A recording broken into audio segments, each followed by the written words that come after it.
ఏది ప్రభువా, నేను అన్ని చేశాను అయినా దరిద్రతలోనే ఉన్నానని నువ్వు అంటున్నావా? లేదు లేదు, నువ్వు చేసినవని నేను ఎరుగుదును, నిశ్చయముగా నేను నిన్ను వెలుగు తేజరిల్లు చేస్తాను చూడు అని నా దేవుడి రోజు మాట్లాడుతున్నాడు.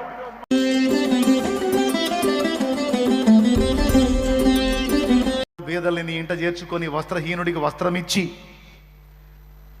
అలాగున నీవు చేసిన ఎడలా ఇక చెప్తున్నాడు, నీ వెలుగు వేకువ చుక్క వలె ఉదయించును.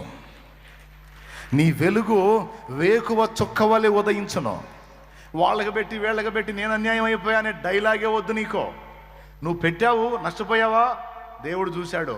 తప్పకుండా నిన్ను దీవిస్తాడు, నీకు పుట్టిన నీ పిల్లల్ని కూడా దీవిస్తాడు. నువ్వు మళ్ళా ఇచ్చేటట్టు నిన్ను చేస్తాడు నా తండ్రి. ఈ చెయ్యి ఆగదో, ఇచ్చే చెయ్యి ఆగదో. ఆ చెయ్యిని ఎల్లప్పుడు ఇచ్చేటట్టే చేస్తా ఉంటాడు నా యేసయ్య. ఇంకా అనేక మందికి ఇచ్చేటట్టే చేస్తాడు. నీ వెలుగు వేకువ చుక్క వలె ఉదయించును. ఒకవేళ నువ్వు రోగివా, నువ్వు రోగాలతో ఉన్నావా, నేను చెప్పినట్టు చెయ్యి, నువ్వు స్వస్థత నీకు శీఘ్రముగా లభించును. నేను చెప్పినట్టు చేయను. దీనుల్ని అభాగ్యుల్ని నీకున్న దానిలో చేయదగ్గ దానిలో చెయ్యి, నీ రోగాన్ని నేను తగ్గిస్తా అని చెప్పాడు. నాకు తెలియదు, ఐదుగురు చూడండి, చదవండి అక్కడ. నీ నీతి నీ ముందర నడుచునో, యెహోవా మహిమ నీ సైన్యపు వెనుకటి భాగమును కావలి కాయును. దేవుని మహిమ నీకు కాపుదలగా ఉంటుందంట. ఆయన చెప్పి నీ చేస్తే, ఆయనకి ఇష్టమైన ఉపవాసం చేస్తే, బంధింపబడిన వారిని విడిపిస్తే, కాడిమాను సాతాను కాడి కింద బందీలైన వాళ్ళని విడిపిస్తే, దిక్కుమాలిన వారిని చేర్చుకొని ఆదరిస్తే, రక్త సంబంధికి సాయం చేస్తే, వస్త్రహీనుడికి వస్త్రం ఇస్తే, నా తండ్రి వేకువ వెలుగు తేజరిల్లున్నట్టు తెల్లవారి మహాప్రకాశంతో సూర్యోదయం అయితే అట్ట వెలిగిస్తా నా కుమారుడా నిన్ను అంటున్నాడు ఆయన. నా కుమారి నిన్నట్ట వెలిగిస్తా.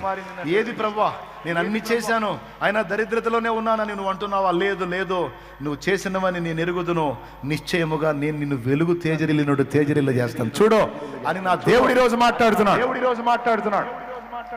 నీవు చేసినవన్నీ నేను ఎరుగుదును, అవన్నీ నీకు ఉపయోగంగా మారేటట్టు, నీ వెలుగు వేకువ వెలుగు తేజరిల్లినట్లు నేను నీ విషయంలో చేయబోతున్నాను, నువ్వు అనుభవిస్తావు ఆ కార్యాలని నా దేవుడు మాట్లాడుతున్నాడు.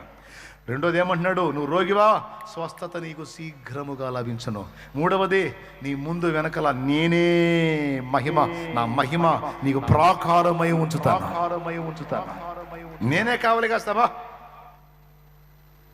నేనే కావలి కాస్తాను నీకు. పో, నీ చెప్పినట్టు చేయను, నువ్వు జాగ్రత్తగా సరి చేసుకో, నేను చెప్పిన రూట్లోకి రాను, నీ హృదయం అలాగా నువ్వు దిద్దుకో, ప్రేమతో నింపబడు, ఆత్మల భారం కలిగి ఉండు, సువార్త ప్రకటించు, నేను చెప్పినట్టు చేయను.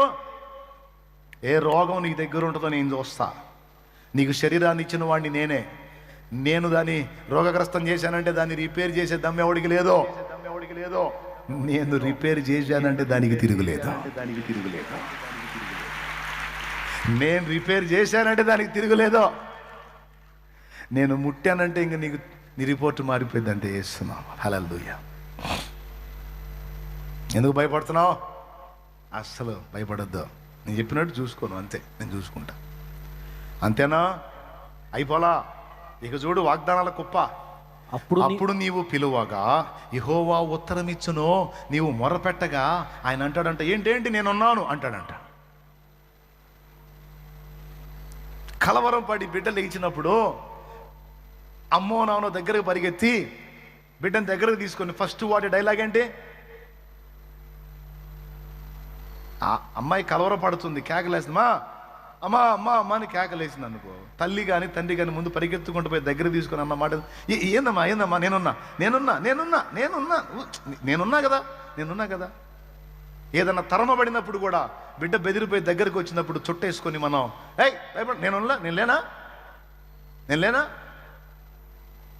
నేనున్నాను అన్న మాట ఎంత గొప్పదో. హల్లెలూయా, హల్లెలూయా.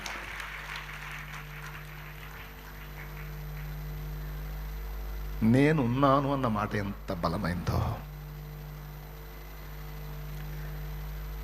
గుండె చేతిన బిడ్డకి తండ్రి దగ్గరకు చేరి, ఎందుకు భయపడుతున్నా పిచ్చిదాను, నేను ఉన్నాను.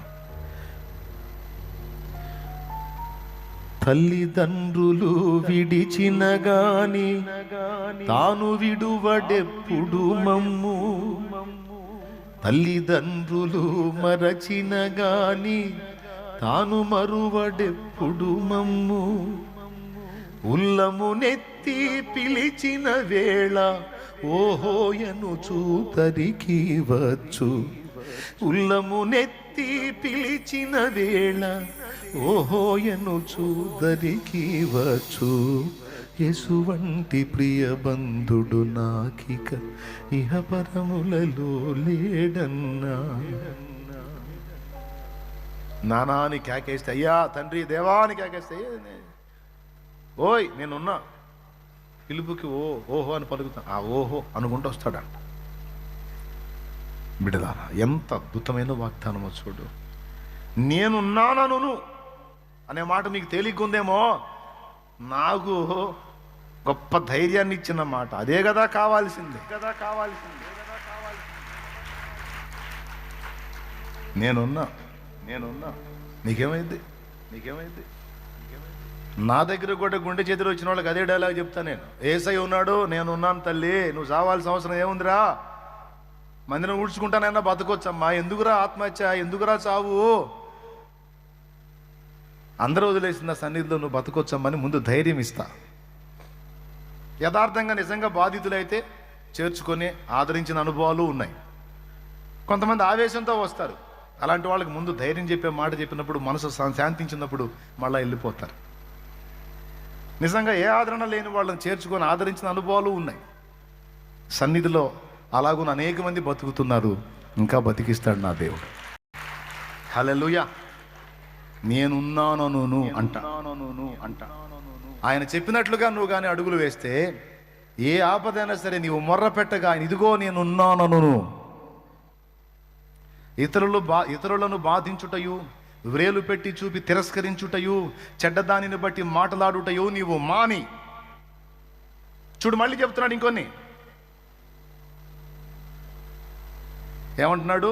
ఇతరులను బాధించుట. అబ్బాయ్, భార్యనే కానీ, బిడ్డలనే కానీ, తల్లిదండ్రులనే కానీ, భర్తనే కానీ, ఇతరులనే కానీ బాధించటం అనేది మంచిది కాదు.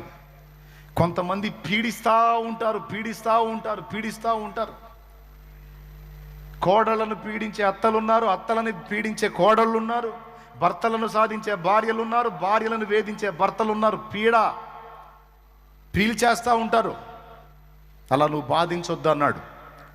నీ వల్ల ఎవ్వరూ బాధపడటానికి వీల్లేదు బిడ్డ, నువ్వు నా బిడ్డవే. చేతనైనంత మటుకు అందరూ నిన్ను బట్టి సంతోషపడాలే కానీ నువ్వెవరిని బాధించే వ్యక్తిగా ఉండొద్దు. నువ్వు నా బిడ్డవే అంటున్నాడు ఆయన. కొడితే అయిపోయింది టైము. నువ్వు స్క్రీన్ దివాకరా, వాక్యం దివాకరా. నా మొఖం పద్దాకల, నా మొఖం దరిద్రం ఎందుకురా, వాక్యం పెట్టిరా.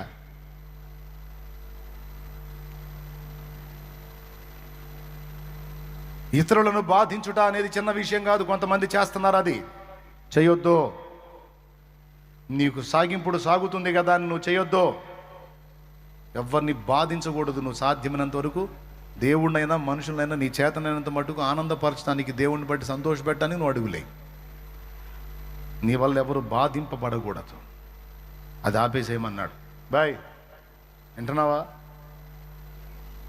నువ్వు మాట వినకుండా విర్రవిగుతో తిరుగుతుంటే ఎవనుడా నీ తల్లిదండ్రి బాధపడతారు. మరి వాళ్ళని నువ్వు బాధించుచున్నావు. నువ్వు ఎప్పుడైతే మార్పు చెంది క్రమంగా లైన్లోకి వస్తావో వాళ్ళు సంతోషపడతారు, బాధ నుండి విముక్తి పొందుతారు.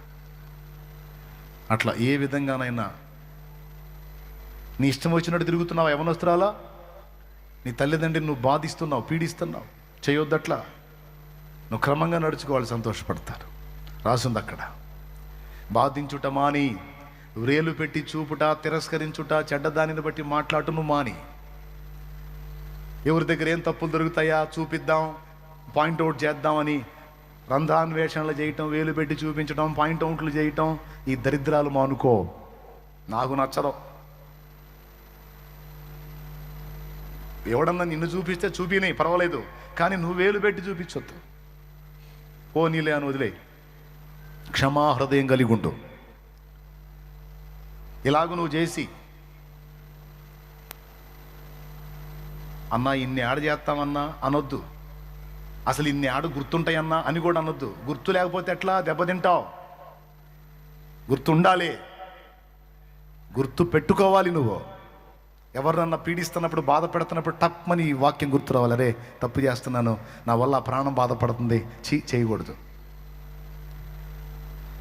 భార్య నా కోసం వచ్చింది, తల్లిదండ్రులను వదులుకొని, సమస్తం వదులుకొని నన్ను ప్రేమించి వచ్చింది, నాకు లొంగి ఉందని, లోబడుతుందని, నాకు భయపడుతుందని ఆమె ప్రాణమును నేను పీడించకూడదు, ఆమె ప్రాణము నేను విసిగించకూడదు. నాకు సాగుతుంది కదా అని సాగించుకోకూడదు. పిచ్చిది. ఎవరికి చెప్పుకుంటుంది? ఎవరికి చెప్పుకుంటుంది? నేనే కదా ఆమెకి దిక్కు. నేనే పీడిస్తే, నేనే బాధిస్తే, నేనే అనుమానిస్తే, నేనే క్షోభ పెడితే దానికి దిక్కెవరు? దీనురాలు పాపం,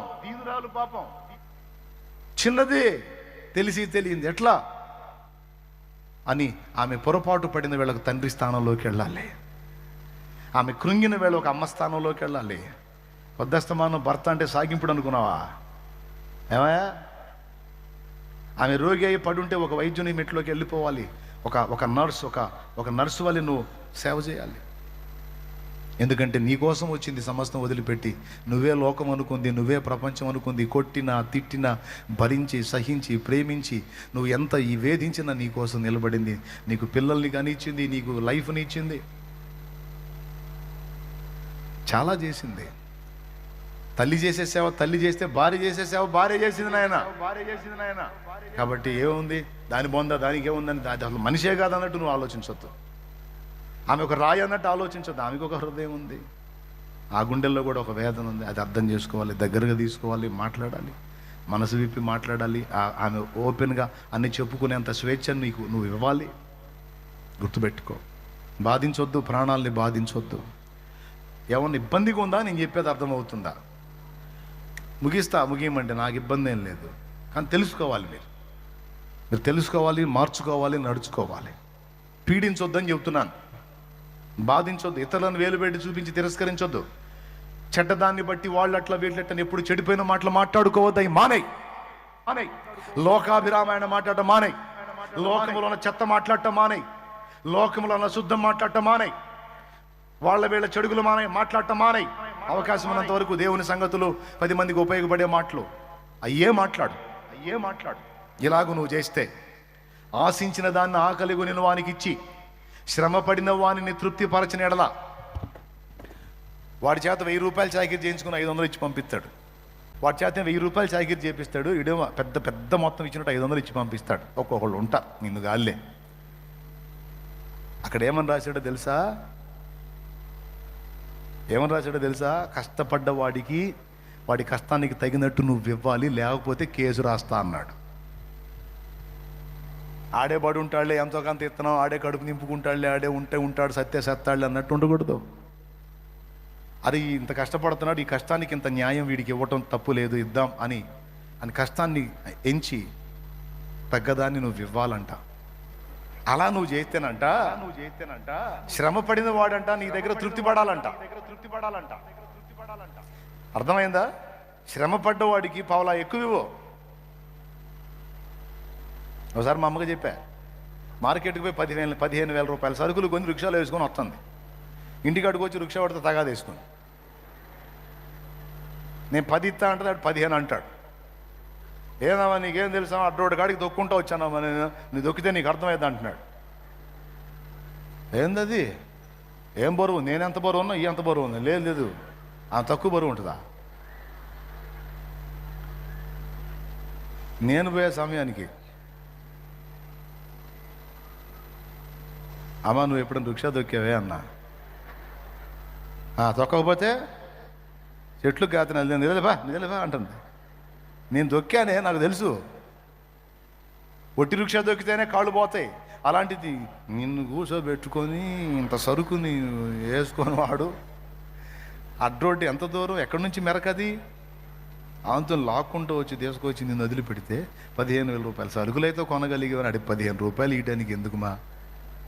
తప్పుమా? అలాగైతే సువార్త ఎలా చెప్పగలవు? నువ్వు దేవుని ప్రేమ ఎలా చూపగలవు? 15 అడిగితే ఇంకొక 5 కలిపి 20 ఇచ్చి చల్లగా ఉండు నాయనాను చల్లగా ఉన్నాయన నువ్వు ఇంకొక 5 రూపాయలు ఇచ్చి, అప్పుడు నువ్వు మళ్ళీ మార్కెట్లో కనబడతామో దా బండెక్కో అంటాడు. అంతేకాదు నువ్వు చెప్పిన ప్రతి మాట గౌరవిస్తాడు. అందులో నువ్వు దేవుడి గురించి చెప్తే ఆ మాట కూడా గౌరవిస్తాడు. ఏమండి నేను చెప్పే వేస్ట్ మాటలా? అవసరమైనయా? జీవితానికి అవసరమైనవి. వీటిని నువ్వు అనుసరించు. ఆ ప్రేమను బట్టి చాలా మందిని గెలవగలవు నువ్వు. ఆ ప్రేమను బట్టి చాలా మందిని గెలుచుకోగలవు నువ్వు. అట్లా నువ్వు చేస్తే కష్టపడ్డోడిని తృప్తిపరిస్తే చీకట్లో నీ వెలుగు ప్రకాశిస్తుంది. అంధకారం సైతం నీకు మధ్యాహ్నపు వెలుగులాగా ఉంటుందంట. నేను చెప్పిన ప్రతి మాట మీకు దీవెనకరమైంది. యెహోవా నిన్ను నిత్యము నడిపించును. కరువు కాలంలో నిన్ను తృప్తిపరచి నీ ఎముకలను బలపరచుతాడు. నీవు నీరు కట్టిన తోట వలెనే ఎప్పుడు నువ్వు ఉబుకుచుండు నీటి ఓట వలె ఉంటావు. ఇక నువ్వు ఇంటికి పోయి చూసుకో, ఎన్ని వాగ్దానాలు ఇచ్చాడో చూడు. ఇప్పుడు ముందు ఆయన చెప్పిన నువ్వు చేస్తే ఆ క్రింద వాగ్దానాలన్నీ నీ సొంతం.